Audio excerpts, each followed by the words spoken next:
எல்லாருக்கும் வணக்கங்க. இன்றைக்கி கடலக்காய் உருண்டை செஞ்சு பார்க்கலாங்க.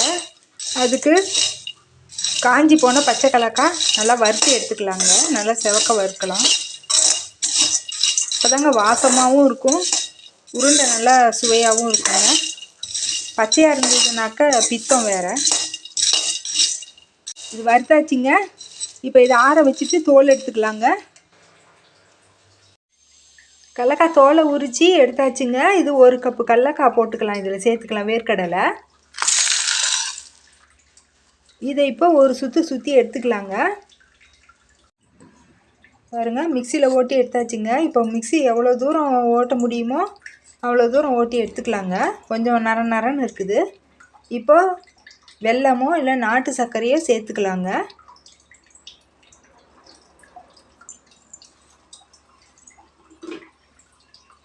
இதில் 3/4 கப்பு இருக்குதுங்க.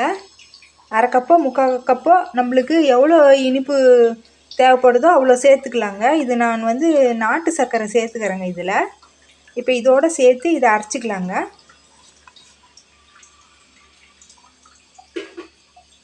இதோடு சேர்த்து மிக்சியில் ஓட்டி எடுத்துக்கலாங்க. ஜாரில் கெட்டியாக பிடிச்சிக்கிச்சின்னா கொஞ்சமாக அப்படி உதுத்து விட்டுட்டு அப்படி எவ்வளோ ஓட்ட முடிஞ்சோ அவ்வளோ ஓட்டிக்கலாங்க. எவ்வளோ முடியுதோ அவ்வளோ நைஸாக அரைச்சிக்கலாம். நல்லா முடிஞ்ச அளவுக்கு நைஸாக இருந்தால் தாங்க உருண்டை பிடிக்க முடியும். திப்பியாக இருந்துச்சுனாக்கா உருண்டை பிடிக்க வராது. பாருங்க, ஓட்டி எடுத்தாச்சுங்க. நல்லா உருண்டு வந்துருக்குதுங்க. நல்லா நைஸாகவும் ஆயிடுச்சுங்க. இப்போ இதை ஒரு பாத்திரத்தில் மாற்றிட்டு உருண்டை பிடிச்சிக்கலாங்க.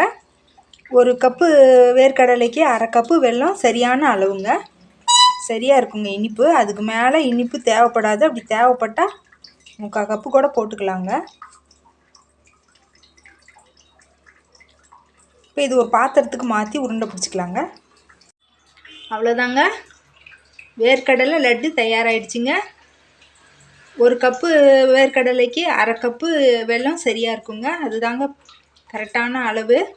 இந்த மாதிரி செஞ்சு பாருங்கள், சுவையாக இருக்குங்க. இன்னொரு வீடியோவில் பார்க்கலாங்க. நன்றிங்க.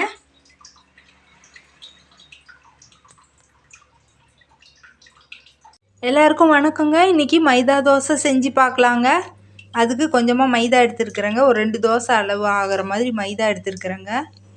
இதுக்கு இப்போ கொஞ்சமாக உப்பு சேர்த்திக்கலாங்க. குழம்புல உப்பு இருக்குங்க தொட்டு சாப்பிட்றதுக்கு. அதனால் இந்த மாவுக்கு சும்மா கொஞ்சமாக ஒரு 1/2 உப்பு இருக்கிற மாதிரி உப்பு சேர்த்துக்கலாங்க.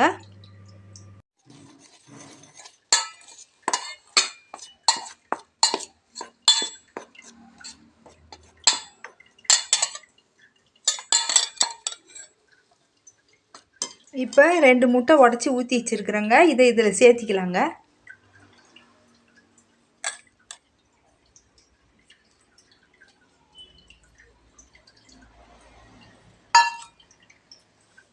இதை நல்லா கலக்கி விட்டுக்கலாங்க. முட்டையை கரைச்சி விட்டு நல்லா கலக்கி விட்டுக்கலாங்க.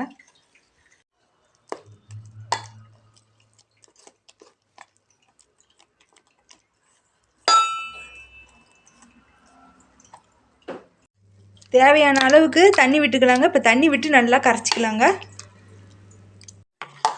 தோசை மாவு பதத்துக்கு நல்லா கரைச்சாச்சுங்க. இது 1 முட்டை ஊற்றினா போதுங்க. நான் 2ஆக ஊற்றிருக்கிறேன். இப்போ இது அடுப்பில் தோசை கல் வச்சுட்டு ஊற்றிடலாங்க.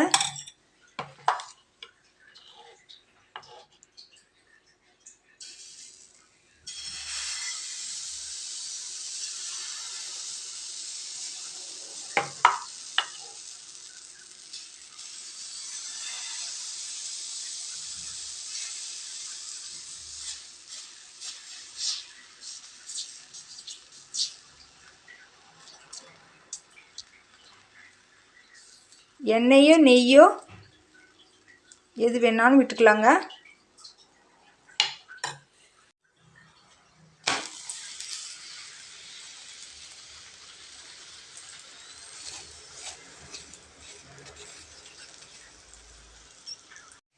இது குருமா தக்காளி குழம்பு எல்லாத்துக்குமே நல்லா இருக்குங்க. இன்னும் கொஞ்சம் கெட்டியாக ஊற்றணும்னா சப்பாத்தி மாதிரி அது ஒரு ருசியாகவும் நல்லா இருக்குங்க. இது தோசை மாதிரி ஊற்றி இருக்குதுங்க. திருப்பி போட்டு ஒரு 2 நிமிஷத்துக்கு ஒருக்க திருப்பி போட்டு வெந்த உடனே எடுத்துக்கலாங்க. மைதா தோசை தயாராகிடுச்சிங்க. இந்த மாதிரி செஞ்சு பாருங்கள், நல்லா சுவையாக இருக்குங்க. 4 தோசைக்கு 1 முட்டை போதுங்க. நான் சேர்த்து போட்டுருக்கிறேன் அளவு 2 முட்டையாக. இன்னொரு வீடியோவில் பார்க்கலாங்க. நன்றிங்க.